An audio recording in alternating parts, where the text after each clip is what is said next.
This podcast is brought to you by Colgate Total.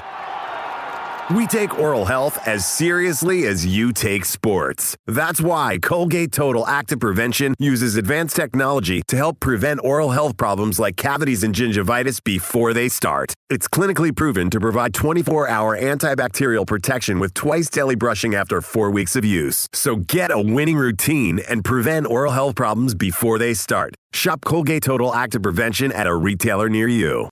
Do you have a favorite Gronk story? I got a good one. All right. You know, like a lot of receivers, tight ends will work on catching drills. Yeah. Hit the jugs machine, 100 catches. And all the receivers did it. I never saw Gronk ever do any catching drill, ever. Every ball I throw to Gronk, like he'd have these big white gloves, right? And when he put his hands up like this, it looked like the top of a trash can that I would try to hit. And he would go, whoa, whoa, whoa, whoa, whoa, with so he had like a smile on his face. The ball would just stick to his hands, right? So it was like unbelievable. So one day, it's like it's like third year in the league, all right? And we're at practice, and I throw him a ball, and it like hits like the palm of his hands and like falls on the ground. And Gronk looks at me and is like, what was that? Like, what just happened? So he goes, Tommy, throw me the ball again. And I took the ball and I fired at him, and he caught it. And it was like, he gained his confidence right back. He goes, oh, okay, I'll go. All right. Ladies and gentlemen, boys and girls, welcome back to New Heights. We got a special episode with me and Jason in the same room. This never fucking happens. This never happens. It is the best. There's like a scent to you that I just like being around. It's called Louis Vuitton Imagination. Did you know that perfumes actually use foul or rotten things in their perfumes because it lasts longer and elicits certain pheromone responses out of the nostrils? This show is brought to you by Expedia. That's right, the place you go to go places. We're your hosts. I'm Travis Kelce. This is my big brother, Jason Kelce. Hey. Jason always knows a little bit too much about everything. And you just caught that firsthand here in the early stages of this interview. I know just enough to be dumb enough. Yeah, there we go. You gotta love it, man. I don't have a script in front of me, so I think this is where I say follow the show on all social media at New Heights with one S for fun clips throughout the week. And Jason is now going to tell you what we have coming up this week. That's right, 92%ers. We've got another great episode. Yeah! We are ending this season with an all-time guest, the most accomplished, greatest football player in the history of the game. Season finale. Tom Brady is on the show! Yeah! Oh, you talking about Tom Brady? That's right. All you Patriots that love Travis Kelce, Tom Brady's coming on the show. You're going to love it. Hey, Pats and, fans. Yeah, let's get into some new news. Before we get to that. All right, new news brought to you by American Express. It's the end of the road. The season is finally done. This season is finally done of New Heights. Do you have a favorite highlight? I mean, the live show is it's I mean, fresh, it just happened. It's fresh, but god damn, that was a fucking fun It was. one, It was a great job. Shout out to Amazon. Shout out to Enterprise. Everybody who helped put that thing on, the set design. It was so much fun. I didn't know how it was going to work out. Yeah. We were talking, the whole team. We were talking, we're going to have a soccer goal up there. We're going to have a basketball hoop. We're going to have turf. I'm like, how the fuck is this going to work? And it ended up going off without a hitch, surprisingly. And thankfully, you actually dunked, which... Was it an actual dunk? Does that actually... No, it was 100% actual dunk. It was 100%. You've done it. You've dunked. You have done it. So you dunked, and on top of that, you stoned Alex Morgan. So Pregnant Alex Morgan. Which was a little bit of a low blow, but you know what? You got to take your chance when you can. Listen, Tim coached me, and he said, you got to get in their head. I got the bobsled suit out, so that threw her out of her game right away. And then it was also a shorter net, so I didn't have to leap as far. Alex went up there like, all right, I'm just going to fire one in. Hopefully he doesn't. And you fucking full on. Oh, I'm going all guess in, the baby. right side. Airborne. The look on her face. There's got to be a slow-mo. The look on Alex's face. Somebody's got to have a slow-mo of that. The funniest part was the reaction from the crowd. They didn't know whether to cheer or not. Immediately, like, ooh. And you get up like you won the Super Bowl. I just stopped a fucking penalty kick from a fucking World Cup champion, the best goal scorer in U.S. women's history. That's crazy. All right. You're hilarious. I'm sorry for my brother, Alex. I'm sorry. And I get to say that the first time I ever dunked a basketball was in the Orpheum Theater in front of thousands of people. With an alley-oop. From Will Ferrell. It's insane. What life are we living? Couldn't have happened in a better way. It's been a hell of a year. When's the first time you dunked? Roxborough Middle School? Roxborough Middle School, yeah. Like 8th grade. That was probably pretty cool, too. I was like 5'11". Yeah. Just kind of just Daly casually throw the alley-oop? I mean, yeah, it was Daly, yeah. No, we were, man, it's so long ago. I think I remember being in a like a drenched sweat. Like I had gym class, I had like been trying to do this for like my entire time in gym class. Yeah. And I finally got it. Very similar to you. Not as much pull on the rim, but flushed it in, yeah. Flushed it in. Good penultimate step. Yep. No, I was a 1 foot jumper back then. 1 foot? Yeah. Not so left or right? Start from like the fucking rafters and just build up as much money as possible. All right. Well, we will be back for season 5 with all new episodes starting September 2nd. Travis is off to training camp. For everybody that is new to the show, we take this time off because Travis is way too busy to record a podcast. He's getting ready for an NFL season, and we do not have the time. Training camp at the NFL. He's going to go to St. Joe's University. St. Joe, Missouri. Missouri Western State University. Not St. Joe, Philadelphia, St. Joe, Missouri. Shout out to the Griffins. And where they will be, knee deep in sweat and all sorts of other bodily fluids that nobody else wants to be around. What? How is that? All day. They'll sleep together. They might, play tummy sticks. I don't know what might happen. It's very... Tummy sticks? That sounds like a Philly thing. We never had that. You never did that? No, we never played tummy sticks. What's that? You're missing out. This guy's insane. Stick around to the end of the episode for some exclusive clips from our live show. We are ending the season with some of our favorite live No Dumb Questions. Nice. Ending the season with Tom Brady, pretty epic. Yes. Starting it with Taylor, pretty epic. Yeah. Beyond epic. The start of, during that recording, the entire time I'm planning... I'm going to ask this woman to marry me after this. So, those were probably 2 other, really cool moments of this season.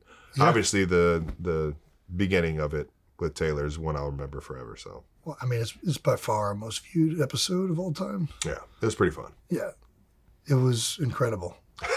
I've never been more. What was one that sticks out to you throughout the year? Can't use either one of mine. Put his ass on the spot. Fuck. We had a lot of good ones, Jason. I know we did have a lot of good ones.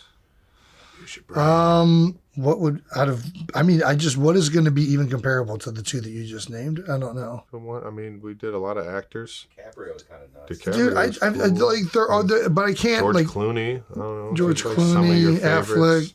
Do we have Sandler on again? Yeah. No, that was the previous one. Yeah. Will was the previous one, or he went on this show? No, that was previous. God damn it. Jackass. Johnny Knoxville. That's another one. Very current. Fallon, Riggle, Hart, Rock, dude, that Reeves, Allen Iverson, God damn. Teller, Aaron Andrews, Kristen Thompson. From the rafters, this has been a hell of a year. Kylie again, multiple times. Kylie. Yeah. I talk to her every day. Don't you do that to Kylie. Randy Moss, Jameis You should Winston. be lucky you get to talk to Kylie every day. Jameis Winston. Jameis Winston was great. There's Gosling. They're all so good. Greg and George. Conan. God damn. Yeah, there's too many. I don't even know where to go. All right, nice. That was a fun little memory lane there for season. What is this? 4. 4. We're going on to 5. There we go. This time's flying. The Riggle and Hart going back and forth was one of my. That was a very fun moment. Blast. They were great together. Riggle and Kevin Hart, man. Yeah, that was too funny. The Fixins, man. Yeah, the Fixins. Well, that's it for new news brought to you by American Express. It's time, Travis, to toss it to our guest. Let's do it. Yeah, toss it to old Tom Brady. Jason, you want to do the intro? Sure. This conversation is brought to you by Xfinity. Howdy, Our guest today is the 6'4" quarterback from the University of Michigan. The 199th pick of the 2000 NFL Draft, 15-time Pro Bowler, 2009 NFL Comeback Player of the Year, 3-time NFL MVP, only starting quarterback to win the Super Bowl in both the AFC and the NFC. He's got 7 Super Bowl championships, 5 Super Bowl MVPs, 92%ers. Please welcome the most decorated man in the history of our game, Tom Brady! We got the go. Yes. Man, I got to hire you to come on the road with me. I've never had an intro like that. I've done a lot of shit. Yeah. I've never had an intro like that. Hey, just Only the best sign for me you, up, big baby. dog. Sign me up. Only the best for you, Man. big dog. We got to settle it right here, right now. Though you're 1-1 against the Kelce brothers in the Super Bowl, dog. How do we figure this out? How do we break the tie? We got to I get don't out on the know. golf course somewhere. We got to get a few drinking games going. What do we got to do? I think we should. I'm definitely down for some golf with you too. You know I love that. Although Trav, I have seen your swing, and I'm afraid that like you would just roll over me. I mean, you got that thing dialed. Jay, I don't know. You probably have had a little more time post career, but Trav's got a ridiculous golf swing. Trav is very. I keep telling people he's going to be a plus handicap when he really gets done playing. He's a stick. Yeah. And he just got this new driver. We played at Bel Air yesterday, smoking it like 360. I'm like, what? Damn. Same driver, new flight. It's is that what it is? Yeah, it's just going straight. You've had a unique athleticism, Trav. I will say that. I appreciate silky smooth route runner, like incredible feel out there. Like I think if I played with you, you would have had 110, 120 a year. And not that you don't have that with Patrick, but I liked your style of play because I feel like there was a way you ran routes and you always had an ability to like, feel the coverage and then turn in when they told you to turn up, but who cared because you're open. And Julian did that a little for me. Wes did that a lot for me. Some guys don't really have that feel, but I just watch you play and I'm like, yeah, like that.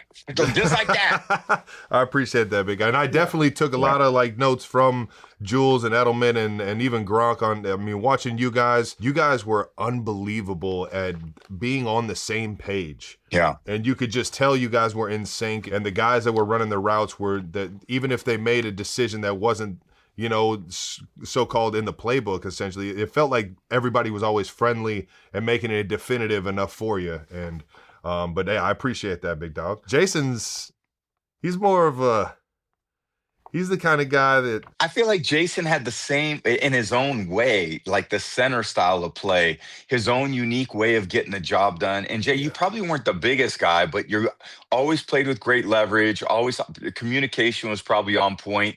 I don't think I would have motherfucked you very often. I motherfucked the centers a lot, but I feel like you would have gone right back at me and I'd have been stuck because I'd have been like, oh shit, he's probably right. No, I listen, we talked about this earlier this year. I know you're being funny a little bit, but we were just talking about being on the same page. And so we were talking training camp earlier. Tom and the Patriots had a joint practice with us early on. And he talking about motherfucking people. We're having the Patriots come in. And the biggest thing we took away was the leadership and ownership that Tom took over everything. And this is just in like a training camp practice. And like, hey, motherfucker, come in motion. Like he was yelling at guys, not going in motion, not doing the right thing. You could tell you guys were so dialed in as a group, and it all started with you. And I would have gladly been motherfucked, to be honest with you. That's the thing. You gotta be willing to get motherfucked out here, man. You gotta be willing to. No problem. That's why I love having my guy Eric Bieniemy back in the building, man. Because guys are getting motherfucked all over the field, and all of a sudden you get a little bit more of a sense of urgency going, and you get a little more focused in. Like, oh shit, I can't be the one getting motherfucked today. Like, I know. And Trav, I think that was kind of like when I started, that was the norm for football players, like high school, college, pros. It was all about like old school ball coach. Yeah. Where's the urgency to get it right? And Bill would always say something really good to us as a team. He'd always come in and say, you have Wednesday practice, Thursday practice, Friday. He would say, come in on Wednesday morning, be like, listen, don't go out there and mess up a bunch of things today. We can't do them over on Thursday. We got a whole nother pile of, stuff to put in Thursday. And then on Friday, same thing, like lock in. Today's a big day. And that just created always this urgency for our team. And I felt like, I took a lot of things away from my time in New England. And, obviously I thought I had like a lot like you guys, you have great teammates and you have people that are going to be friends for life because you were all doing this really challenging thing together. But there was like an urgency, whether it was May to have the best OTA we could have, or end of July when we had our first training camp. Like we had to have great practices every day because the competition is year round in the NFL. And if we were going to beat the other good teams, well, they were having good practices, so we needed to have a good practice. And just day in and day out, I think there was definitely a stress to it.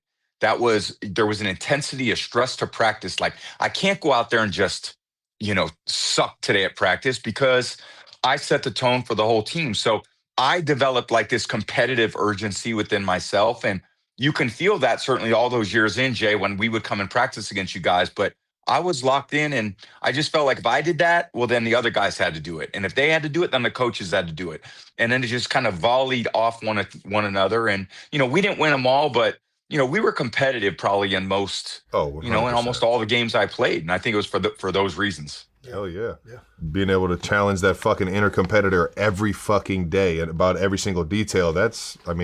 You're doing that in the dog days, man. That shit's gonna show up in the fucking games for sure. Yeah, we talk about it all the time. When your best player is the guy that is doing all this and he cares that much and he's holding, that's the guy who usually sets the standard. And if he's just naturally that gifted and he doesn't have all these other things that all these other guys also need to be applying, and whether it's the time in studying, the time in knowing what you're doing, the time in communicating, all that stuff, that's got to be from the top down. And when the quarterback does it, it just makes all the difference. Thank you to our presenting sponsor, Expedia. Summer is in full swing, and if you haven't booked your next trip yet, now's the time. That's right. Maybe it's a spontaneous weekend getaway or that big vacation you've been putting off. Expedia makes it easy. That's right. Flights, hotels, vacation rentals, cars, activities, all in one place. And when you bundle, you can save up to 30%. Everything you need in one app. Well, some of the best trips are the ones you didn't plan. Just a spark of an idea that turns into something unforgettable. That's the beauty of having everything in one app. You can go from an idea to booked in minutes. No jumping in between sites, no hassle. Savings vary. Expedia, the one place you go to go places.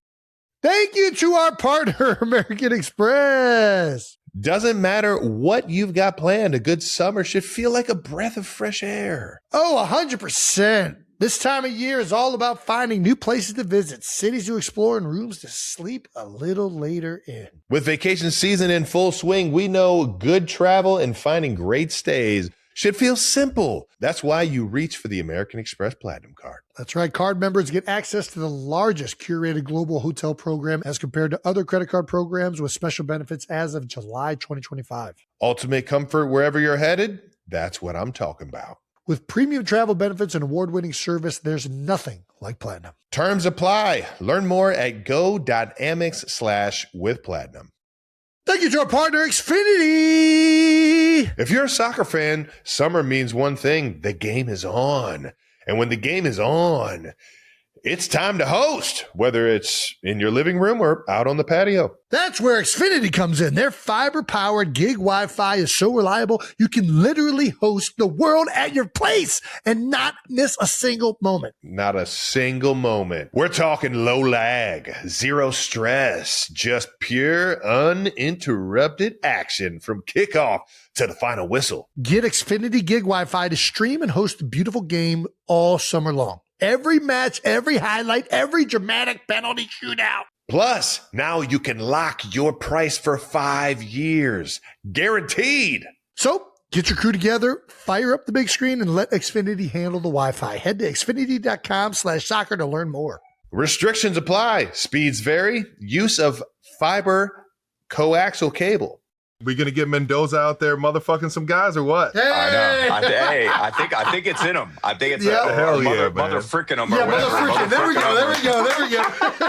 I mean, we'll get it out of him somehow. Hell yeah, man. We got Or it to. won't take that long in the NFL to be like, all right, this is the way stuff gets done, and this is the urgency I got to create. Mother freaking him is so good, man. I think too, Trav, like if you think about it, a lot of guys have had so many people tell them how good they are. And something that's unique in the NFL, like, you're a high school player. You're probably the best player on your team. So it all goes pretty well. Then you go to college and you're probably one of the top 5 on your team. So everything goes pretty well.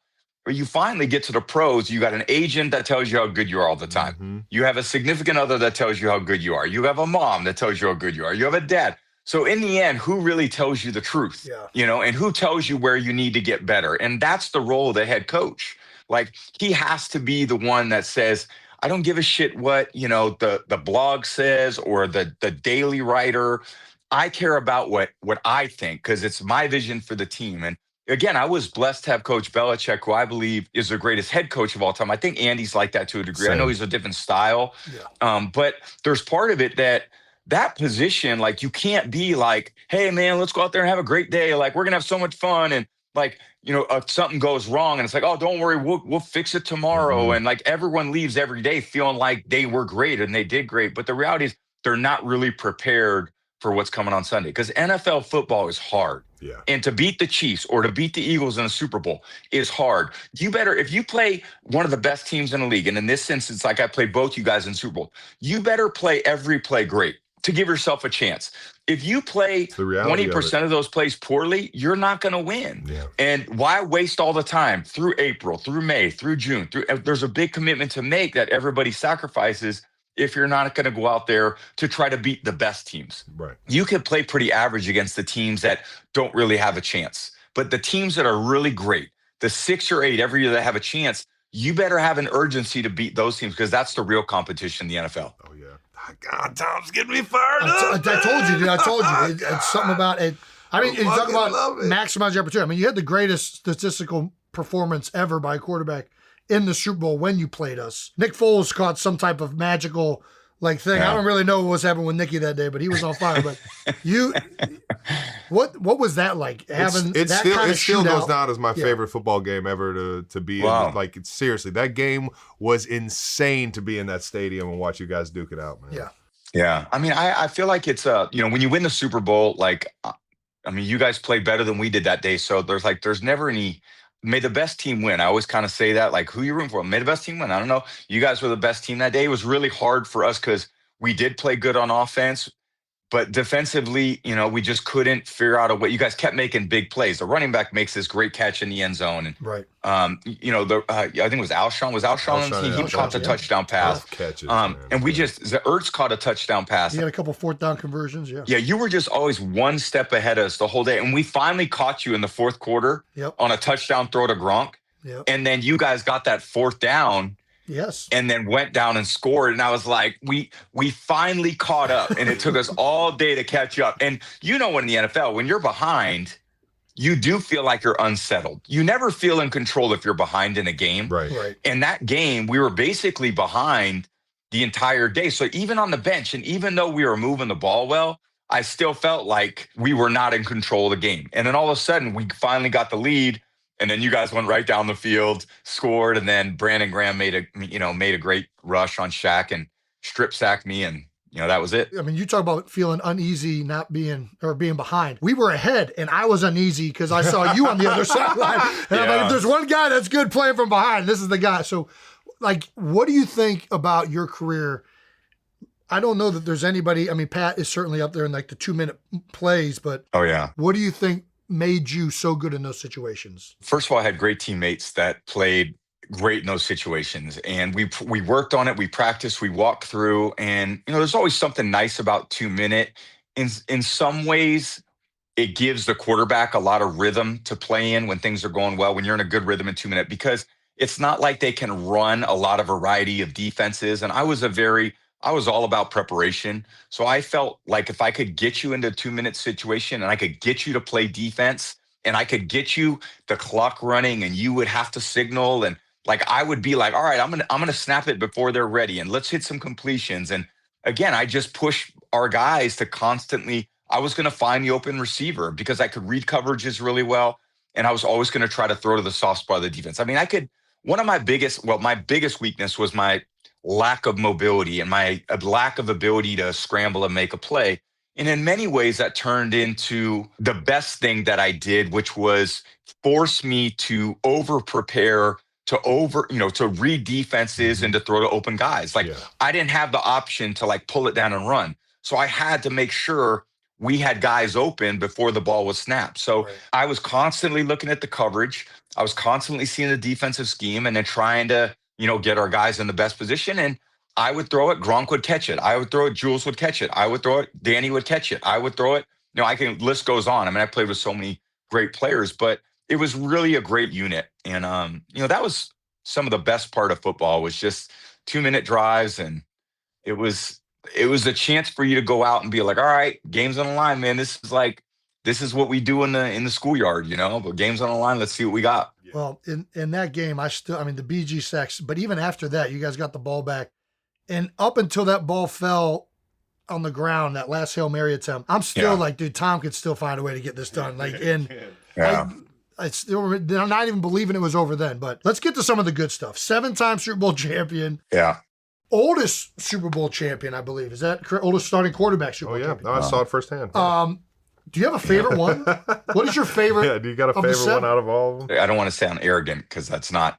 I would say they're all different, first of all, and they're all different, meaningful because they're kind of tell a different story. Oh yeah. I think one that was like the 2014 one against the Seahawks. You'd probably say like the Atlanta one where we came back from all those, down a bunch of points, but the one I won 3 really early, and it was kind of like. What's so hard about the NFL? I sound like a little dick.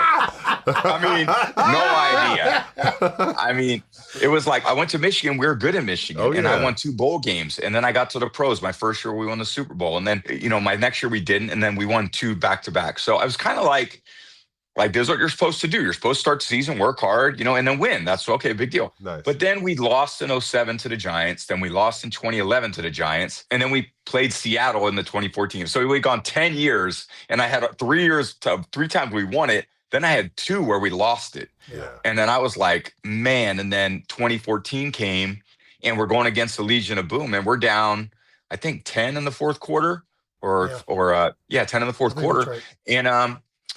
And then we end up having just the most incredible, last 20 minutes of the game. Defense played incredible. I mean, that stop down at the goal line, it went from like, again, we were losing for most of the game. We finally got a lead in the fourth quarter. They drove right down the field. And then Dante Hightower made one of the greatest plays in Super Bowl history, tackling Marshawn, getting blocked, had like one shoulder out, somehow got Marshawn on the ground, which like 10 guys can't get Marshawn on the ground. Exactly. Dante did it with like one shoulder. Yeah. And then Malcolm makes one of the greatest defensive plays in the history of football. And everyone after the game talked about, not handing the ball to Marshawn. I was like, how about that play by Malcolm Butler celebrate to this pull play. the trigger? Yeah. Yeah, to pull the trigger on that Yeah. as a rookie, to like go over the top of the pick and the acceleration burst. And then get there. It was all or nothing. Yeah. It was crazy. Yeah. Whenever I'm a receiver and I come out of a break, I'm always trying to minimize the opportunity for the defender to beat my angle. Yeah, he's got to go through you to get to the ball. He's got to go through me. That's a part of my size and my strength in being a pass catcher. And I thought he had a good angle coming in. Now, maybe he could have gone in there with a little bit more tempo, but it's kind of like one of those plays where it's like the RPOs, you want to kind of come in with some whatever it was. But I thought the angle was good, and Malcolm just fucking shot it, man. And that goes to like I'm sure the film breakdowns and all the. I love the story behind it. They talked about prepping for that exact situation before it happened. I don't know if that was like in a 30 for 30 or where I saw Bill talking about that, but I love when the preparation carries over. And then, the moment there, you could not have a bigger moment for a young player to really go out of his way to take a chance. Tom, I've always wanted to ask you this because you have this ability, and we kind of talked about it before, about just like the rhythm in which you always commanded the offense. It's just, you feel like you've always got control of the game, and everybody's kind of going at your rhythm. Was there a point in your career where you started to understand that, or was it always just kind of within your preparation how you guys ran the offense? My college experience was really unique. My first 3 years, I didn't play at all at Michigan. And again, if I was around these days, I probably would have transferred to another school because, it was simple to do. But, Michigan was a really tough experience in terms of my ability. I had to grow up. I didn't have brothers. I had 3 sisters. I was the youngest. I got babied by my mom. I got babied by my dad. I got babied by my sisters. I go to Michigan, which is a long way from California. It's freezing cold. I didn't have a jacket when I went there. And I sit on the bench my first year, and I really had, I would call it like a lot of self-defeating attitudes and behaviors. I always had an excuse. I always had, coach doesn't want me in They there. creep in real easy. Yeah, they're not giving me the opportunity. And I had a sports psychologist who unfortunately he passed away about a year ago. His name was Greg Harden. And he started really psychology on me. And I would go into his office every Tuesday and he would say, Tom, I like you, you work hard, but like you have a shitty attitude. And how about you start worrying about what you can control and stop talking about the other quarterbacks, stop talking about the coaches not putting you in. How about you take advantage of the opportunities you get? And every time you go in there, you bring energy, you bring enthusiasm. If they give you 3 reps, you do the best with the 3 you get. Quit bitching about you only getting 3 or you going in there with the backup receivers. No one cares. You go in there, you bring energy, you treat practice like it's a game. You go out to that practice field like it's the big house and you're playing Ohio State. If you throw a touchdown in the 2-minute in practice, you celebrate like it's the game. Hell yeah. And I was like, well, I never approached like that. And he goes, you're going to gain, a lot of trust and a lot of confidence from your teammates if you start treating that way because it's going to improve your play. Sure enough, my energy started getting way better. I was bringing juice. I had the right attitude. And then it started to improve. And my second year, it got way better. My third year, I competed with Brian Greasy to be the starter. Brian beat me out. Our team went undefeated, won a national championship. But I learned a lot. Watched Brian be a great leader. Then all of a sudden, I'm like, fuck, I'm bringing the juice, man, every day. Come Boom, on, I'm baby, bringing that bring the practice. I'm bringing juice. every day. And that's what I did. And then I was pretty good, my 4th and 5th year. Then I went to the pros. And again, the pros is like, everyone is like, hey, man, it's a good day. Like, don't cover me on scout team. And here comes Tom Brady, scout team quarterback. And I'm trying to beat up the defense. Yeah. And that really helped me. Again, that helped me like get better. And then finally going into my second year, I won the backup job because I was so competitive and I was so fiery and no one was going to unseat Drew Bledsoe. Yeah. He signed a 10-year, $100 million contract in 2001. All right now. I mean, that was a lot of money then. Hell yeah, And then Drew got hurt in the second game and I came on. And I remember the defensive players like William McGinnis would come up to me and Laura Malloy, and they'd be like, Tommy, like, man, you just keep doing what you're doing, man. So they could just sense that like there was a part of me that really loved it. I was obsessed with the sport. I loved the practicing.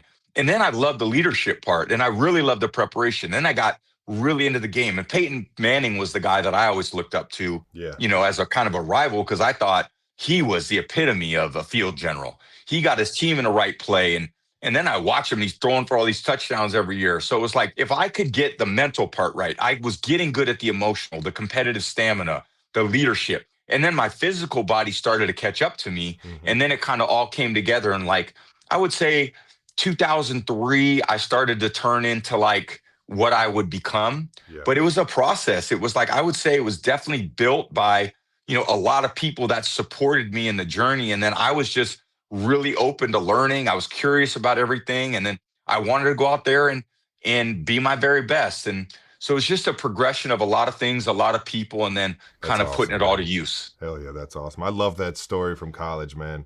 That it resonates so much, not only with me, but I've seen guys not handle that conversation the right way. That it's easy to be negative and to not only just point fingers, but to look at what's going on around you and create an excuse. But in the reality of things, if you come in with the right fucking mindset and the right energy, man, one is you're going to enjoy what you do 10 times more. But then on top of that, it's infectious, man. That energy is infectious. Everywhere you've gone, you've had success, and you've been a part of like more than just yourself in bringing wins and everything like that. But those memories that you create because of the energy and the mindset that you bring into the building, that's what the teammates and the people you go to work with are going to remember you most for. Well, it's also a productive mindset for a player. Yeah, like this is always one of the things that really sucks when you start losing games and you see the finger pointing start or like, hey, we're not doing this, we're not doing that, and you have to try and like remain like, dude, just control what you can control. Like, be the best center you can be. And if you can be a way to help somebody by putting them in a better situation, being a great teammate.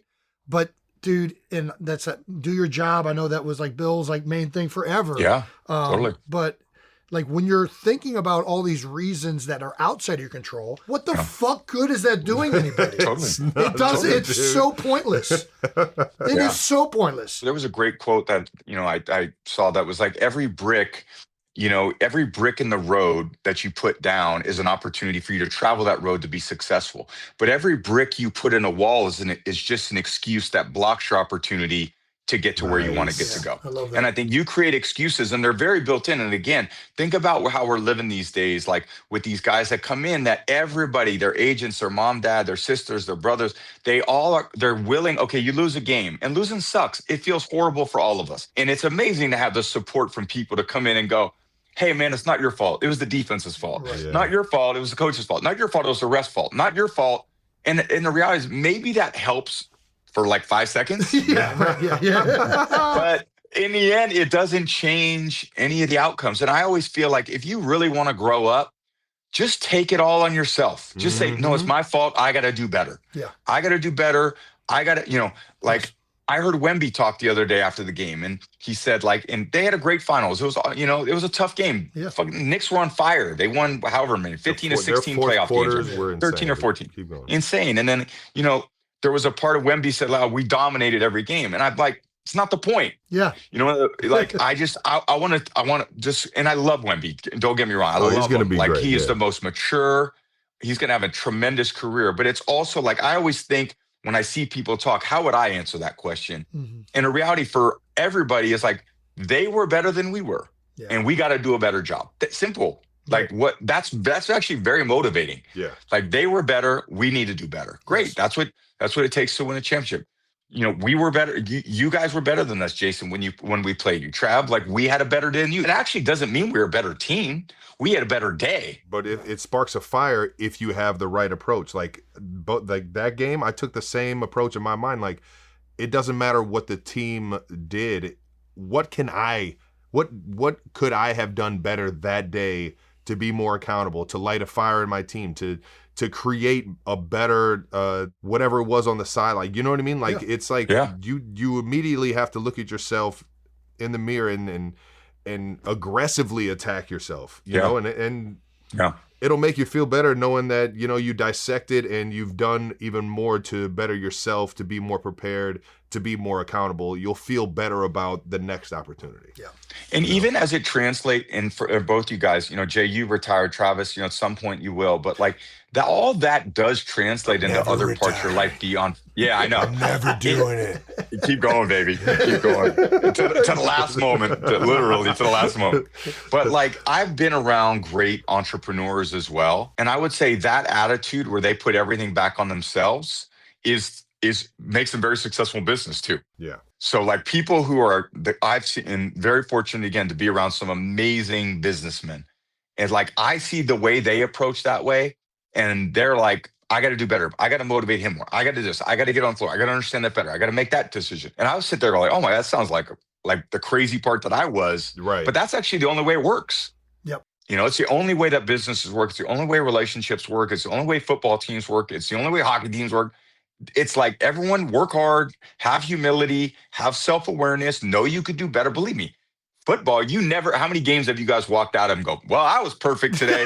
Man, that was basically 100%. Game. Yeah. Exactly. Not a single game. We all have the opportunity to be better. Well, let's talk about some teammates of yours, big guy. I gotta hear you talk about Gronk, man. He's been one of my favorite players since he's gotten to the league. Your guys' chemistry is unbelievable. Just how he enjoys the game and how he lives life, man. I've always admired the guy from a distance, man. But what was your first impression of Gronk when he got to New England? Yeah, at that point, there was a big expectation of our team when he got there. We had a good 10-year run. And I think we needed a big refresh of energy. And Gronk brought it. He was free, fun-loving. Gronk, how he is and how you see him anywhere is how he's one of the most authentic people you'll ever be around. Yeah. And football's hard, but Gronk always found a way to bring, kind of light to it. And Gronk was really unique. I think Gronk was the greatest blocking tight end in history. Man. Yeah. Gronk could handle defensive ends. He was at the point of attack in the run game. Like, we didn't care. We would rather go to Gronk than the open side tackle. That's crazy. Yeah. And so that's a really underrated part of his game. Hell yeah. And then as a pass catcher, he was never going to be like the twitchiest.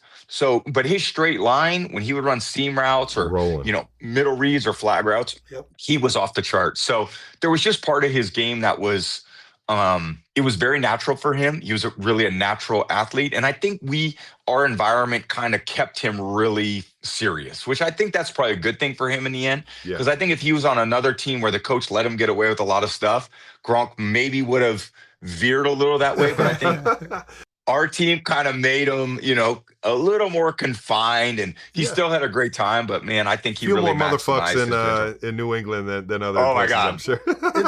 It's all about balance I would too. say. Sometimes when you have a team that's so like very straight line, having a guy like Gronk lighten it every once in a while, whatnot, you need that too, right? Totally. Mike Vrabel was like that when he was at the Vrabel. Patriots. Yeah. He was like, Yeah. Braves cut it loose. He Yeah. was Hell like, yeah. Randy Moss was like that. Matt Light was one of the most, the funniest guys I've ever been around. He kept it light for everybody. So Yeah, Matt's been on, I don't know if he's been on Julian and Gronk's podcast a couple of times. I've never really talked to the guy, but some of the Seems clips coming out, I'm hilarious, like, dude, this would be a fun teammate to be around for sure. you guys got to get him on your show at some point because All right. he's one of a kind. He's Fuck an amazing player and teammate. Was there any other tight end that you've ever seen like Gronk?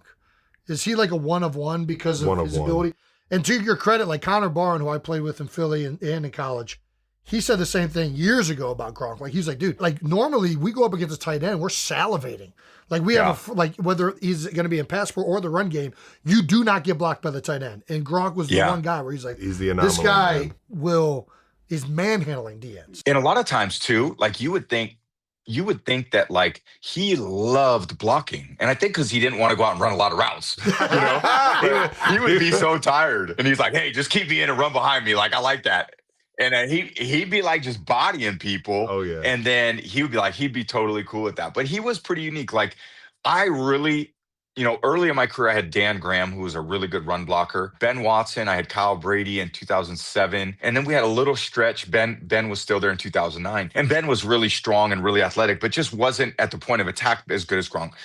And then we got Gronk, and Gronk was a dominating tight end. And then when we didn't have Gronk, I as a quarterback for the first time in my career realized, oh shit, like we lose those matchups all the time. Like not only is that not neutral, it's a loss. So now everything's to the open side, or now you're flashing the tight end back all the time. And again, it just limits what you're able to do. And look, that's life in the NFL. I mean, not everyone's good at everything. I mean, you got to game plan, and that's what good coaches do. You got to, everyone's got to, and if you're an elite pass catcher, that's amazing. You're going to be on the field a lot.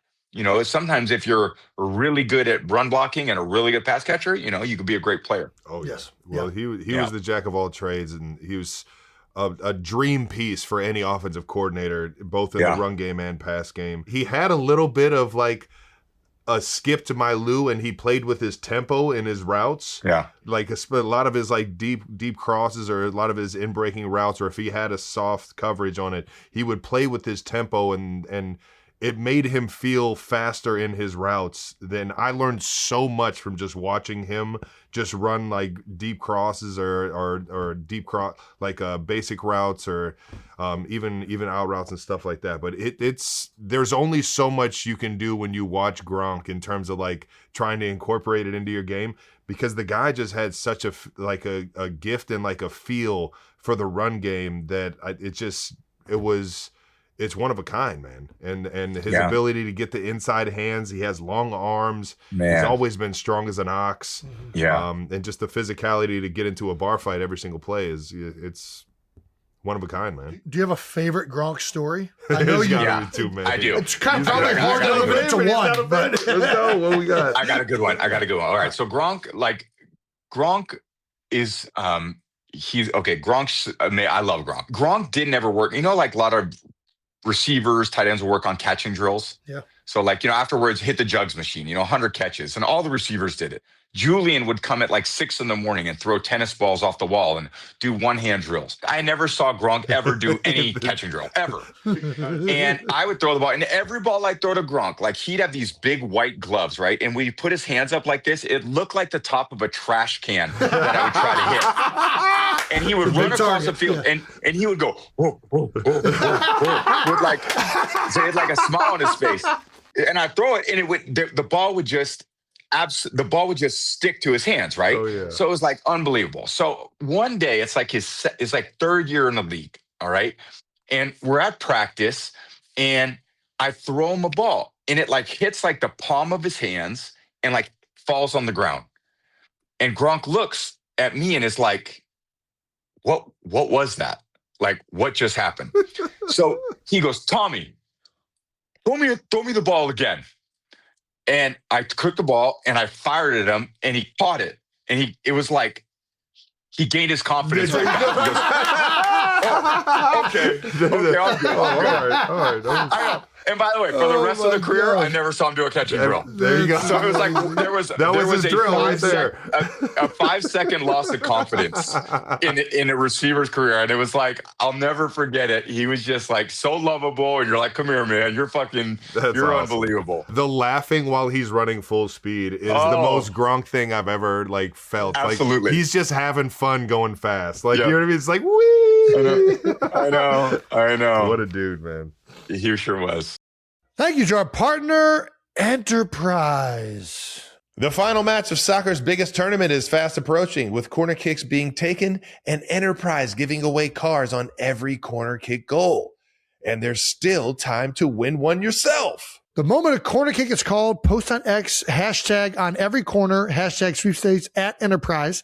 And if a corner kick is scored, you could win a car. Winners may pick up their prize cars at an Enterprise or an Enterprise car sales location on a corner near them. But nicely done, Travis. One of the prize cars from Enterprise could be yours. The question is, are you hitting the open road or surprising someone you love with a brand new set of wheels? For more details and an additional chance to win, visit oneverycorner.com. No purchase necessary. Open to legal residents of the 50 U.S. states and D.C., Puerto Rico, Canada, Ireland, the United Kingdom, France, Germany, and Spain who are 21 and older. Sweepstakes ends July 19th, 2026. Void where prohibited. Prize awarded if a corner kick goal is scored. For entry details and official rules, visit oneverycorner.com. Thank you to our sponsor, Allstate. Checking Allstate first. That could save you hundreds on car insurance. Not checking if the lid is on your blender before hitting the start button. That's going to make a mess. Hope the splatter goes well with your shirt, big dog. Yeah, checking first is a good idea. So check Allstate first for an auto quote. I could save you hundreds. You're in good hands with Allstate. Potential savings vary, subject to terms, conditions, and availability. Allstate North America Insurance Co. and affiliates, Northbrook, Illinois. Thank you to our sponsor, Mentos Gum. Some of the best stuff that's ever happened didn't come from a plan. It came from just saying yes. That's right. Yes to the random invite. Yes to the weird idea somebody throws out. Yes to doing something different on what would have been a completely mundane day. That's the vibe Mentos Gum brings. A crisp piece of fresh mint or spearmint for that clean, locked-in feeling. Or red fruit lime tropical when you're wanting that bolder, fruitier boost. Either way, it's a signal to yourself. I'm not just going to go through the motions today. Mentos Gum refreshes your every day and leaves you open to whatever comes next instead of just grinding through the same old, same old. Refresh the everyday with Mentos. Say yes to fresh with Mentos Gum. Let's talk a little Randy Moss, man. Yeah. Did he really come see you at the team hotel? So Randy, when he was at the Raiders, we were playing in 06. We were playing at Minnesota, and he flew. It was a Monday night game. He flew after a game to meet in the team hotel. And of course, at the time, I'm like, I don't know. It's not like I'm the general manager or anything. And he showed up, and they're like, Tommy, Randy's here. So I went and saw him. He's like, Yo, man, I love the way you play, man. I want to figure out how to make it happen. And of course, I'm like, all right, like, why are you talking to me? Yeah, like, sure. I love that too. But, and then sure enough, the trade goes down in 07. Yeah. And we got Randy, and all of a sudden it was like, well, what can, a lot of people saying, well, he's done. What can he do? He comes into OTAs, and he wasn't in the best of shape in OTAs, like, probably not most. He probably had a few years in Oakland where, it wasn't the most motivated, so probably didn't get the best out of him. So he's kind of getting guarded by some people in OTAs, by like some guys he shouldn't be guarded by. Yeah. And I'm kind of like, when is he going to turn it on? Right. All of a sudden we get to training camp, and we run the conditioning test, and Randy comes, he takes his shirt off. He's lean, like in shape. He's running the conditioning test like a deer. All of a sudden we get out there. It's like probably like the second week of training camp, and we run a flea flicker, and Randy's the intended receiver, and I throw it literally as far as I can. And Randy's running, he beats the safety, and Randy would always kind of lolly off the line of scrimmage, and he would always just watch the safety. So he'd lolly at the safety, and as soon as the safety either came forward or flat-footed, then Randy would just take off. Hit the gas. Yeah. So Randy hits the gas. I throw it as far as I can. Randy opens up, and just as he's sticking his arm out, he grabs his hamstring. Oh. And tweaks his hammy. So he misses the rest of training camp. Doesn't play a preseason game. And now it's like, all right, week 1, we still don't know what Randy can do. And we go out there against the Jets in week 1. And we had this play. The Revis Jets, right? This is the Revis Jets. That was Revis's rookie year. Yeah, it was Revis's rookie year. So we start the game. Randy catches a few balls, and then there was a ball on the sideline. He kind of ran like, I don't know what you'd call it, but like a deep out route, but kind of you stem it in, you stem it up the field, and China router. Yeah, and then you run to the side. It's probably like an 18 to 20 yard throw. And they had a good rush on, and I could feel the rush coming, and I knew Randy was running an outbreaker. So I kind of like, just as I was getting hit, I threw it. And as I was going to the ground, of course, you can't see anything. And I'm thinking, all right, I kind of was throwing it out of bounds. Yeah. And all of a sudden I hear the crowd go, oh. And I looked up and I was like, he caught that? And when you see the highlight, he like catches it outside of, the frame, is over his head, and he taps his feet. And what should have been, just a foul ball, right. He ends up, it's like a 20-yard gain. And at that point, I was like, this shit's going to be different this year. Here we go. And I threw a few balls. We had some routes that were one-man routes, literally play action fake, 9 people in protection. Oh my God. I was quarterback 10. And then Randy, we called one called a pistol route, where if it was too high, he ran at the near safety and then broke to the high flag or the post and ran across him. Yep. Or then if it was a post safety, he ran at the post safety. And if the corner stayed behind him and he felt like he wanted to go back to the high 7, he could take it. A lot of times you ran across the field, but I would have to throw it, 65 yards.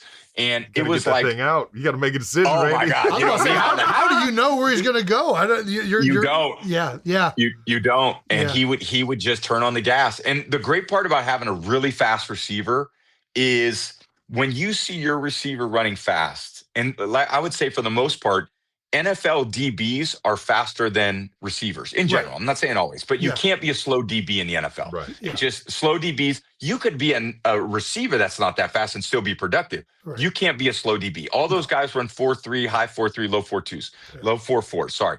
So Randy, because of his speed, I knew he was faster than everybody on the field. So whenever I saw Randy's speed, I could just gauge my ball flight and the trajectory of the ball on his speed. Yeah. And when he started running, I just threw it as far as I could to gauge Randy's speed. Yeah. A lot of the times, which meant the further and higher I threw it, the better chance Randy had to catch it.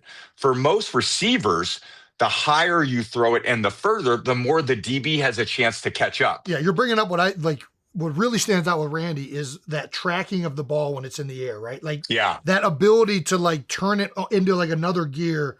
The only other guy I've ever seen do it is Deshaun Jackson.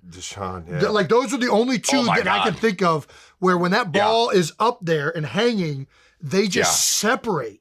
Is that like, that's got to be like an underrated attribute. To be able to not slow down while you're doing that. You know what I mean? Because it's one thing to put the head down, put the shoulders down and dig. It's another thing to be able to keep that speed and find the ball. That's why they could do. They weren't digging. They were like just like gliding. Like if they just did it and it still looked like normal speed. It was I know. And what happens a lot of times when you turn your neck, you turn your shoulders. Yeah. So no one would say run a 40-yard dash at the combine, but turn your shoulders back to the starting line. Yeah. But Randy had a long neck. because he was tall. So he could kind of turn his neck, because the guys that are really thick in the traps and don't have a long neck, it's really hard for them to turn their head.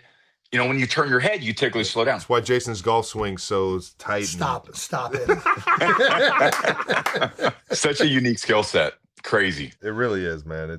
And you know who had a Tyreek Hill is another one. Oh my God. He didn't have that stride that the two we were just talking about, Deshaun. It was different. But his ability to find the ball and to meet it down is second to none too. Trav, you must have seen some crazy plays in practice from him, right? It's insane. It's insane. First, I told everybody the year we got him, I think he was a 5th or 6th round pick. And the first day we got him, it was like a little 7-on-7 in OTAs. And he caught like just like a flat route, or it was like a bubble slant RPO, and he was the bubble. He caught the bubble. Nobody got within 2 arms lengths of him, and he just ran down the sideline. And I'm just sitting here like, we just got the most electric player in the draft. Like, it was insane, dog. And his ability, and you already know a lot of the practice reps is just like what you were saying, just testing out how far a quarterback can throw it, in which we can connect downfield, if he can track it, and seeing the plays that him and Mahomes would make in OTAs or in training camp, and just testing the waters to see, how far we could go. I mean, it's insane. I remember you guys played the Chargers maybe week 1 of that year, and you were at that little Home Depot Center, or whatever it is in LA, the soccer stadium. The soccer stadium, yeah. The soccer stadium. And he caught a slant route. It was that, and cribbed it. Just and I was like, oh weaved his my way God. down, hit the 200, I was like, and just who? fucking Yeah. took Okay, off. I got a good story about that. So we play you guys one year, and Bill was like, all right, the calls on third down are 1 double Travis, 1 double 87. Mm-hmm. And we didn't double Tyreek. And Tyreek went for like 200 plus that game. And you guys beat us. And Bill came in the next day and says, we're doubling Tyreek too. Exactly. And we are not going to let him go for 200 on us. So it was like back and forth on third down, who we were doubling. And it's it's kind of cool for us, because you do see most NFL players are obviously supremely talented. And then every once in a while, you see someone who is just a little more talented than everybody else. And you go, man, that is a special talent. That's crazy. Yes. And a lot of times it just stands out immediately. Oh, yeah, right away. Yeah. Like Aaron Donald is a pass rusher. Oh, Is like everyone and then Aaron Donald. Yes. Everyone, then Randy Moss. Everyone, and then Darrelle Revis. Everyone, and then Ray Lewis. Yeah. Everyone, and then Ed Reed. It's like, even if there's a Hall of Fame, and then to me, there's like one player that's like even better than every Hall of Famer. Deion Sanders says it best, man. You guys got to find another hall for me to be in, man. I love Prime when he says that. I mean, it really is true. I think there's very few players that aren't, like, it's not scheme dependent. It's not like, it doesn't matter who's on their team. Like, that guy would have been the best of all time, regardless of where he was and who he was with. Yeah. And that's like a whole nother realm of football player. I got to ask you about one more teammate, man. One of my favorite of all time. Everywhere he goes, he wins. Joe Thuney. Oh, big Thuney, man. You got any good Thuney stories? Yeah. Ohio. I used to call him Looney Tunes. But Joe was I think a 3rd round pick for us, and he played tackle at NC State. We moved him to guard, started as a rookie. We had a great O-line coach. Yeah, Dante Scarnecchia. And Dante was just, I can't say enough good things about him. Like, what he taught me, what he taught the offense, he gave the line so much confidence. Awesome. And 5 guys in there, you guys all play together. He gave that line confidence through his techniques, but also everything was black and white with Scar. There was no gray area. This is how we're doing it. And okay, if we can't get it that way, I'll change it. But we're going to, and everyone was so decisive, and they played well together. And Joe just came in and he embraced all that. He had, David Andrews was next to him a few times as center. I mean, he was just the perfect guard, size, strength, probably he didn't have the longest arms, but it didn't matter, but we moved him to tackle one game and he was like, I've never played tackle. And Dante said, listen, just fucking kick, get to the junction point and punch. Yeah. And it was like, okay, that's all I got to do. Just give us a chance, baby. That's all. I know. And then, he was a captain, and he always did the right thing. I mean, there was no he showed up. He was, he sweated his ass off. I mean, and he was the consummate pro, and he should be a champion. He still is. He's just a great player, great guy. We miss him as a teammate out there in KC, man. He's one of my favorite of all time, and we actually moved him to tackle for an entire season, and he took us to the Super Bowl, the last one we went to. Well, it wasn't the whole season, the end of the season. Yeah, it was like but yeah, through the playoffs and everything. Yes, exactly. We got to ask you another one of our favorites, Jules. Tell us about how does he go from like special team, but was a quarterback at Kent State? QB the Maction baby, dude. He was running the Mac, dude. What? Tell us that story. So he signed with the same agent that I had, so I knew who he was. Don Yee and Steve Dubin, who were our agents, and he was from the Bay Area, so he grew up like 5 minutes from where I grew up. Okay. So I knew who he was, and all of a sudden we got back, and Billy O'Brien was like, "Hey, we're sending, we're going down to check this kid out from Kent State." And I was like, "Of course." So he ends up being a punt returner to get started. We have Wes already at that position when we got Julian. So of course, Wes was one of like the greatest teammates I ever had, one of the greatest receivers ever to play in football. Wes, look at Wes's 6-year stretch with us; it was unmatched. I mean, he was incredible. And Julian comes in, and he's got a chance to learn from Wes, but we didn't really need Julian that much because we had someone in that position. Yeah. But Julian just had a chip on his shoulder, he worked his ass off. Julian had one of the greatest work ethics of anyone I've ever seen. And so the difference is this: when you play quarterback, like Julian did in college, the ball was in his hands and now he could do something with it. When you play receiver, you have to do something to get the ball in your hands. You don't line up behind the offensive line like the running backs do. So to learn to be a receiver, to learn how to run a route, to learn how to get open, to learn how your footwork, that's like an incredibly difficult skill set. And it took him years to figure it out. And to Julian's credit, 2009, he played really well. We had a playoff game. We got our ass kicked against the Ravens. Julian was the best player on the field that day for our team. And 2010, he didn't play much. 2011, he broke his arm, didn't play much. 2012, Wes was still there, so he didn't play that much. And then finally, 2013 came. After 4 years, he played defense, he played punt returner, and then he got way better at running routes. And again, just tenacious, tough. Like Julian had juice every day, and he built himself into one of the greatest players the Patriots ever had. Yeah, that's awesome, man. What is there something about that body type? The like short, sawed-off white guy. Those feet are just moving quicker. We're gonna get an option route on a guy in the slot, and they're not gonna be able to redirect as quick as this guy. Like, you know what? In some ways, Jay, it was like because our team was built differently than a lot of others. Like we didn't always have the highest paid players. In fact, when a lot of guys would have a chance to get free agent contracts, Bill would trade those guys and let them get paid somewhere else. And then we'd have to replace them with lesser talented players. One position that's unique in the NFL is receiver. Yeah. Like Jamar Chase makes $40 million a year. T. Higgins makes 30. Tyreek Hill was making almost 30. We didn't have those players. So we had to find production from other areas, and slot receivers in the NFL don't get paid top dollar for receiver. So in a way, we paired this team kind of receiver group with some rookies and some, I would say, more role type players at receiver, because we had these inside players, I'll call them, that play tighter the formation that could still be very productive because they had great route trees and they were maybe not vertical speed as fast as vertical speed, but they had short area quickness. And that short area quickness is what the game's all about.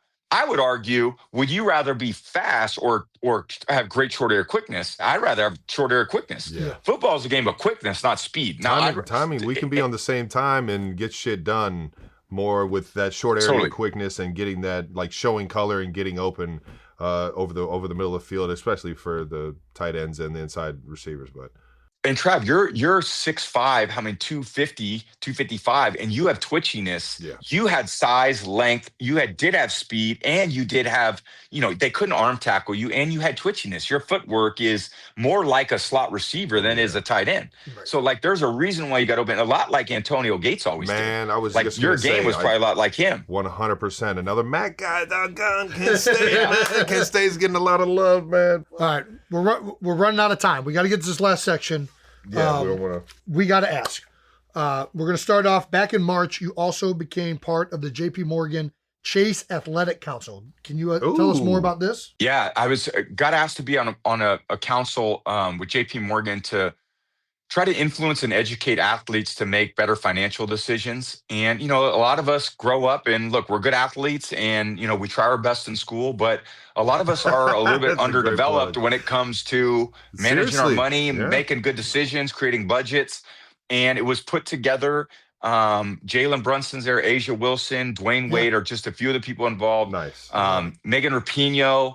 There's a really great group of people. I'm missing on some others. Sorry about that. But we kind of came together and we're creating opportunities for athletes for financial literacy. I love it. And it's pretty cool just for us to, make a difference in other people's lives. And a lot of us are blessed with people that give us great advice. Some people aren't. So we want to be that place where people go to say, okay, well, how do I make sure that I don't finish my playing career and not have any money? Yeah. No, seriously. And it's becoming an even bigger issue with like the NIL, and kids are getting paid earlier and earlier. And a lot of these kids in college, they've never seen any type of like this. Like I learned most of this stuff in college, right? And they're getting money before they've ever talked to anybody about it. So this is awesome, man. Very, very worthwhile. Yeah, I spent all of my first check and regretted every second and didn't have anything to show for it. All of it went to rent and fucking some shit that I don't even have anymore. I didn't even have a car. I stole Jason's car. That's all right. I was spending money on way dumber shit than that. At least a car would have got me to the facility on time. No, that's awesome stuff, man. And you already know it's something that's even bigger now with the college, how much they're making in college and things like that, like Jason said. But we have to ask, man, have you seen the clip? We had a guy, Ben Affleck, come on the show, one of our favorites. He mentioned a story about playing catch with you. Have you seen that clip? We could probably find it here, but do you know what he's talking about? To this day, aside from the birth of my children, that was the greatest ever. I was like, dude, are you? He's like, I need someone to play catch with. Happened to be on vacation at the same place with him. So this was legit. This was as legit as it gets. That's amazing. You were helping Tom get ready for the season. I was like, I don't know how much I was helping him. I think he was like, I'm gonna blow this dude's mouth. I remember we were at Baker's Bay together. This was. Yeah, I needed someone to catch me. We were getting ready for football season. Hell yeah. And I was down there. It was the summer. It was quiet. And I'm like, hey, can you catch? And he's like, I can catch, And I'm like, all right, let's go. This is so So I got all these balls. I'm on that big field, Trav. I don't know if you saw that field. Yeah, I'm on the big field. They got it painted. And I'm like, all right, let's see what you got, And you're a big, he's obviously a big Patriot. Love the Red Sox. And I had known Ben for a while, and I'm like, all right, here we go. And finally, I remember getting to the end, and I was like, I want to put a little pressure on him, see what the hell happened. And I was like, all right, 4th down, Super Bowl's on the line. I'm calling your number. This is the route we're running. I think it was a flag route I gave him. And I'm going to throw it, see if you catch it. And he got running, and I put one up there, and he stretched his arm out, and he caught it. And it was, for all of us, I mean, can you imagine like us as kids just thinking, we're going to get paid to play football and, throw passes. And then, think about Ben. He's thinking, going to make movies, but then he's out there with this Patriot player. And I don't know, man, life is crazy for all of us. I was just going to say, did you know it was that big of a moment for him? Because, I mean, I know. We all of us have that sports fandom growing up of like doing that in the moment with the guys that are doing it. Yeah. Like, I can only imagine how he felt. You have these perspective moments. And I remember being out on the field. This is late in my career.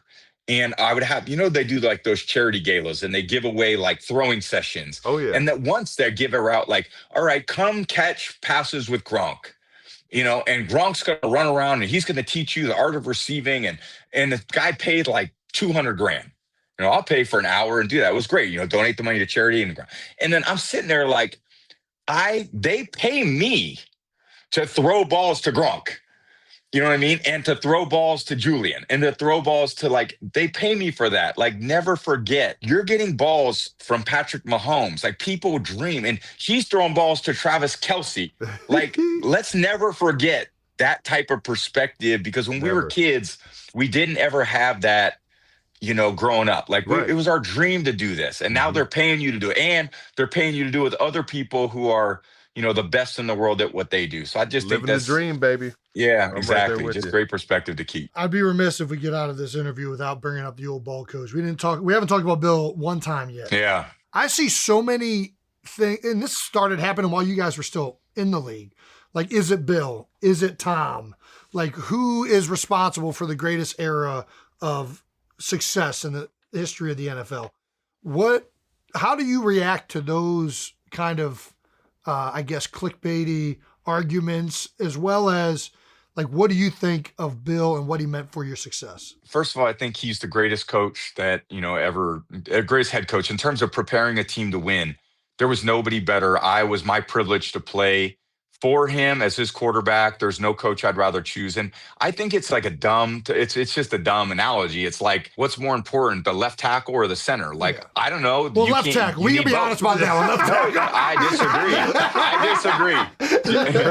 disagree. Jay, I think from like the coach quarterback, there's nobody more important to winning Monday through Saturday than the head coach.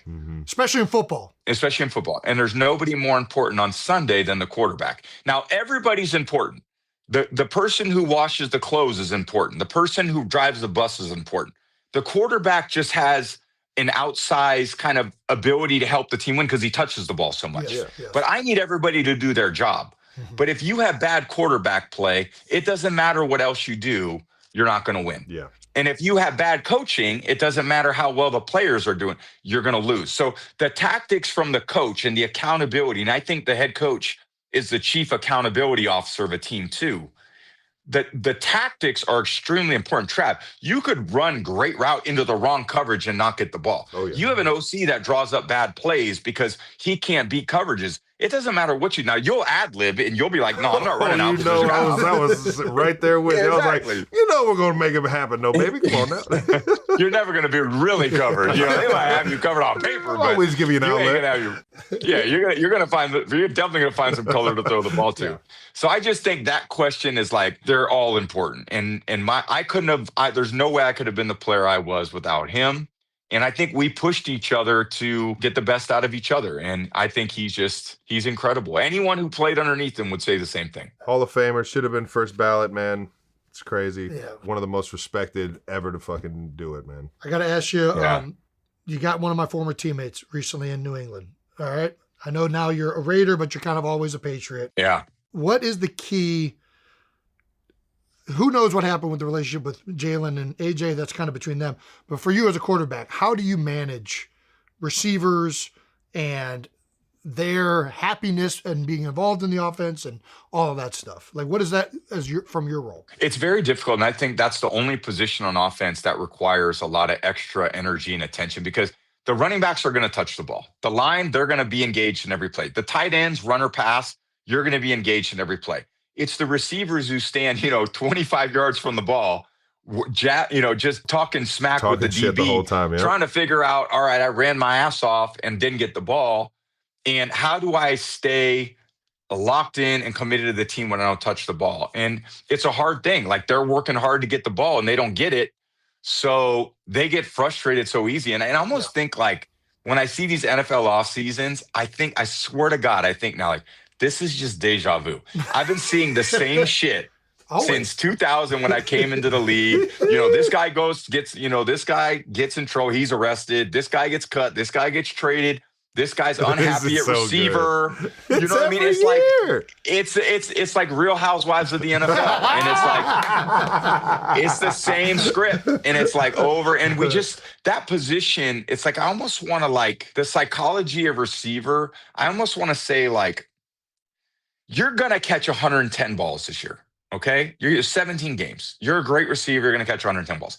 One game, you're going to get 11, and one game, you're going to get 3. And the next game, you're probably going to get 11, then you're going to get 3. I can't have you like the happiest guy in the world when you catch 11 or the most miserable guy on the team when you catch 3. We got to look at it over the course of the year. You got to sustain because it is a lot of emotional energy that you put out to that position to go, come on, we got it. Come on, stay locked in. Let's go. Cause I need you. Come on. And it's like that position takes away, if you have that volatile emotional output, it takes a lot of energy from a lot of people to keep that player really stable. So you got to like try to reframe it for them and just say, listen, like you may get 3, but you're going to get 11 or you might get 11. And then, 3. It's just the way it goes. Yeah. If they're doubling Travis, you ain't touching the ball. That's the reality. If they're butching you at the line of scrimmage with the defensive end and they've got, some ridiculous athlete over the top of you, but it frees it up for other people. Exactly. And you got to be cool with that. So, I mean, we're going to see it again this year. Who's the next unhappy receiver? And I understand it. I mean, that's not, they want to be involved in the game, and AJ wanted to be involved in the game. I covered a lot of those Eagles games. And that passing offense that's not what that team's known for. So now he's actually going to a team where they are more known for their passing offense. So there will be maybe a little more satisfaction from him from that standpoint. We want to get you out of here. We got one more question. We always ask everybody that comes on, what was your welcome to the NFL moment? Oh man, there's a lot of those. I had one, probably in Buffalo. I was scrambling up the right sideline. Nate Clements from Ohio State. He was a cornerback. Yeah. He was a big physical corner, and I slid late, and he knocked the shit out of me. My helmet. I remember this clip. We got I got up, the helmet. I was looking around. I got taught in college, like, get your ass up. Don't ever let the defenders, know you're. Yeah. And I was like, got up, and I was like, holy shit! Like, that was. No helmet on? No helmet. Ran back to I can only imagine the face you were making. Like, it's the helmet sometimes hides the put that head down. That's right. And then figure it all out. That was the one. Tom, cannot thank you enough. Dude. Really appreciate you coming on. This is an all-timer for us. All-timer, man. We can't thank you enough. Thank you, Tom. Appreciate the time, the stories, dog. You're the best, dude. Yeah, I love you guys. Good luck with everything, and we'll see you soon, okay? Yes, sir. Sounds good. Alrighty, thank you to Tom Brady. Once again, this conversation was brought to you by Xfinity. Trav, I told you, I saw him earlier this year. He's just the fucking best, and he's just he's so good with like words. Yeah. Does that come with Michigan? I mean, how did he get that? Typically, I mean, he's probably I mean, Michigan does probably. I didn't get that. Cincy. No, Tom I told you, I met him earlier this year, and like I've always heard from everybody how like just intense he is, and like how much he cares, and like the type of player he was. Yeah, and he's still like that. Like you meet him, captivating. Like he is so engaged in the conversation. Yeah. He loves football so much, talking about it, his teammates, his time, and he's so good at articulating all of these themes and what made him successful. Yeah, those teams successful. There's so many good bits on what he said that you could fucking just, all you high school kids out there, bro, listen to what he's saying, man. Don't be a negative Nancy or bringing that weak ass energy into the building or into school, into life. And it's just so hard because he's so damn good looking. I try to listen to what he's saying, and I'm just like, what the fuck is happening? Like, how are you the best football player of all time, a model? Did you see him on the runway the other day? Yeah. He's literally walking down the runway and looks just like a model. Gucci. How many gifts can one man have? I don't know, but I got popular being a dumbass. Ditto. Even dumber dumbass. Shout out to Tom. That was incredible. Awesome moment to have him on the show. Hell yeah. Now we're going to send it to some exclusive live show clips. That's right. This clip of our live No Dumb Questions is brought to you by Enterprise. All right, we're going to get some No Dumb Questions. Let's give it up for Mr. Jets Jets. The new world champion. Let's go! We think the Jets Jake tag might be a little too depressing. So how about Knicks Jake? Do we like Knicks Jake? Let's go. There we go. What do you got for us in the No Dumb Questions category? Here we go. First up is Charlotte. Hi. Okay, hello. Okay. So I have 2 younger brothers. They're 10 and 14, and I swear they never let me live anything down. So if you could permanently ban your brother from telling one embarrassing story about you, what would it be? Oh, God. Wow. Wow. Man. All right. Permanently banned my brother from telling one embarrassing story about me. I feel like everyone already knows my embarrassing stories. Jason doesn't really get embarrassed. He just showed that he sat in dog shit in Venice. Willingly showed it. It was just like, hey guys, look at this. I don't even get a chance to tell an embarrassing story about Jason. And to be fair, we don't really embarrass each other that much. I would say he usually tees up the opportunity for me to tell a story where I embarrass myself. So I'll tell you guys. So, not too long ago, but a long time ago. Are you really going to tell this? You want to tell this? You sure? Yeah. All right. Well, it's not that bad. It's just embarrassing. I have face blindness. Hilarious. You guys know I have face blindness? Yeah, well, this was an episode of face blindness. I go to New York, and there's a huge music festival out in the Hamptons, and I'm a huge music lover, as you guys know.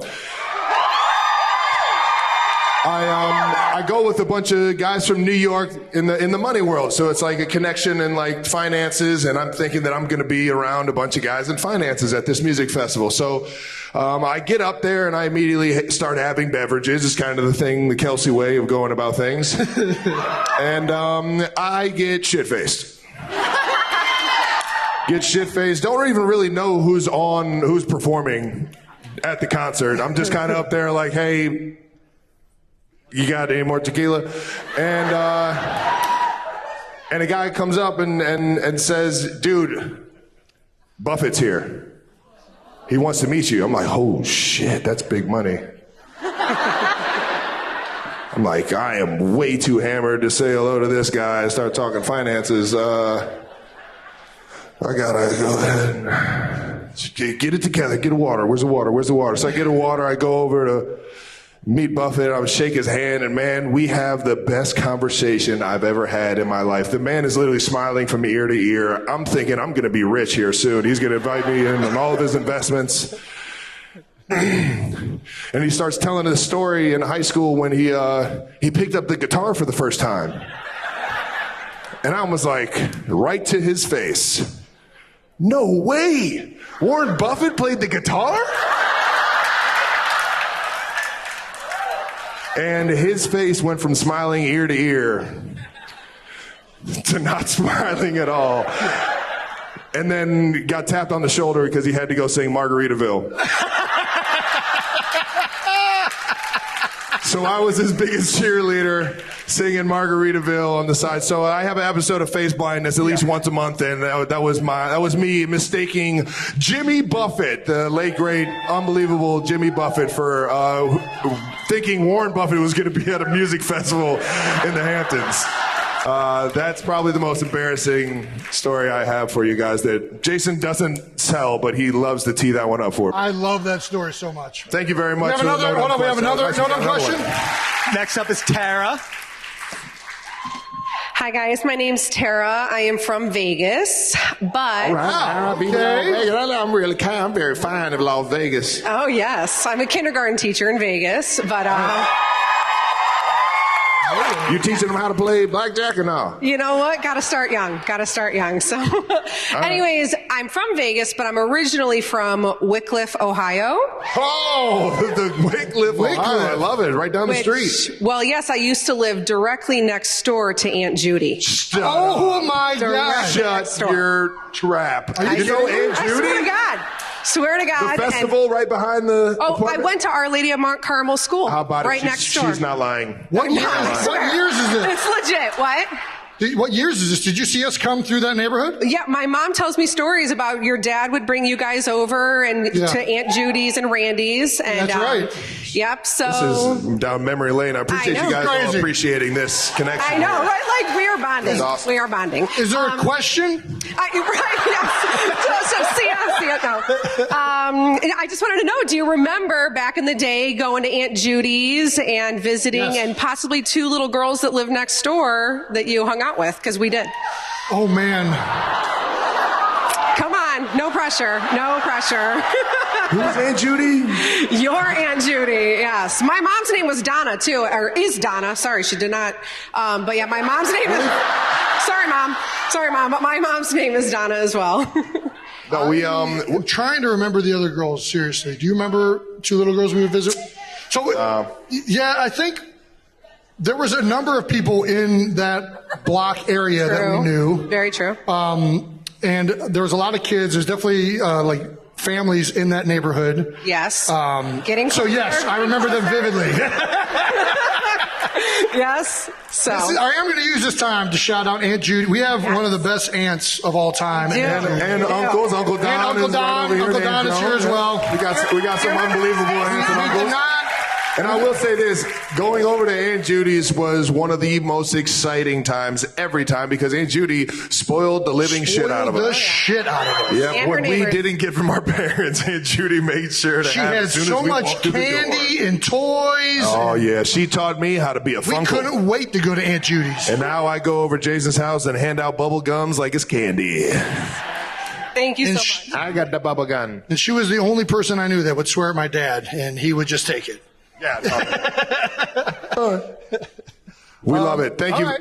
Thank you very much. One more? Shout out to Or We'll do one more later. All right. Thanks, Jake. Jake, you got another no-dumb question for me? Mike's not. Oh, there we go. We have two more no dumb questions for you guys. First up is Sarah. Hello, I'm Sarah from Texas. Nice to meet you all. Let's go!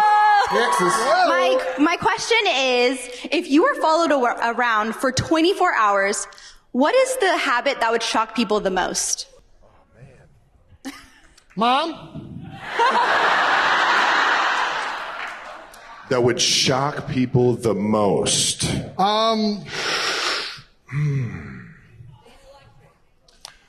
Maybe how much deodorant I put on. You put on a lot? Yeah, I mean, I'm a spray deodorant guy, but I'm like, shh. I noticed it in the green room. And then it's like, that's not the only place I have hair. Yeah.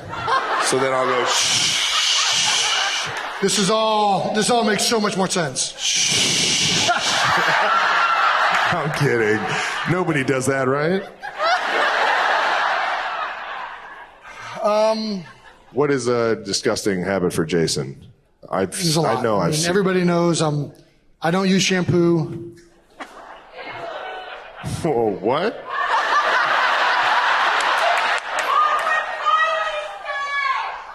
Kylie at one point said, "If you're making me break out in acne because you're not shampooing your beard." I don't know. I'm a hot spots guy. Hot spots. Hot spots. Hot spots. All right, well, there you go. Pits, this and that. That's it.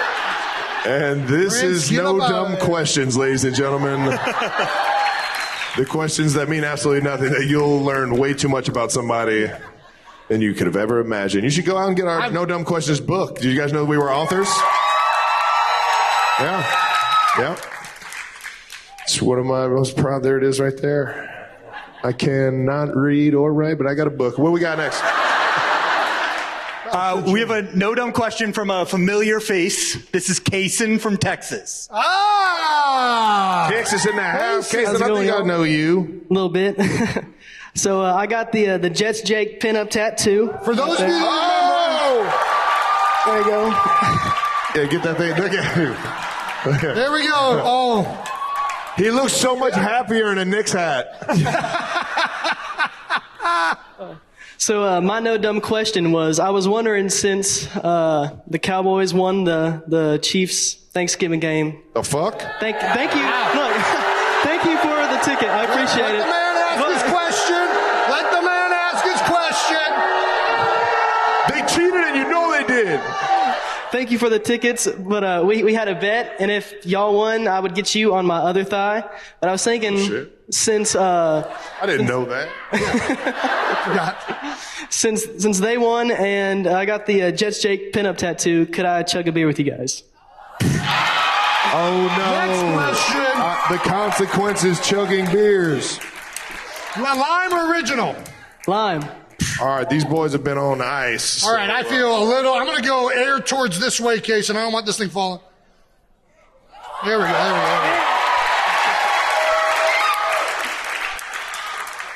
All righty. Is this the chug off, or is this the three? Are we chugging off, or are we just in a nice little gentleman's chug? Whatever you want. Are we doing a chug off?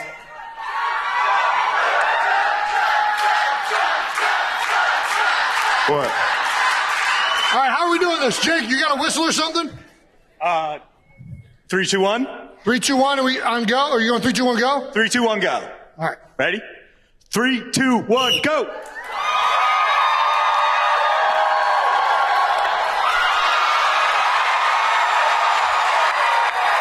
You're out of your game, little brother.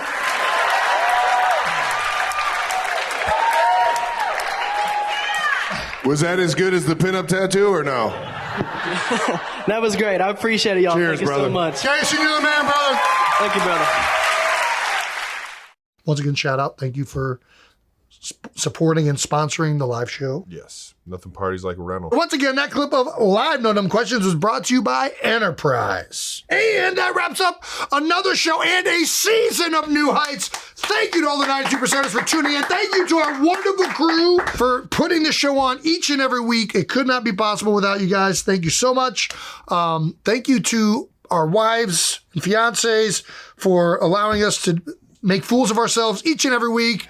And hopefully we haven't made too much of a fool for the household. Yeah. All right. Once again, New Heights is a Wondery show brought to you by Expedia, the place you go to go places. 92%ers, thank you so much for tuning in each and every single week. We'll see you guys next year with our 200th episode on the horizon, man. It's crazy, dog. It's absolutely crazy. You guys are crazy. We appreciate you and love you so much. And we'll see you guys next year. To our production and team, we love you guys as well for always making it easy. Yes, you, Brandon. Shout out to Brandon. And you, Jake, even though you're not here. We love you guys. Peace.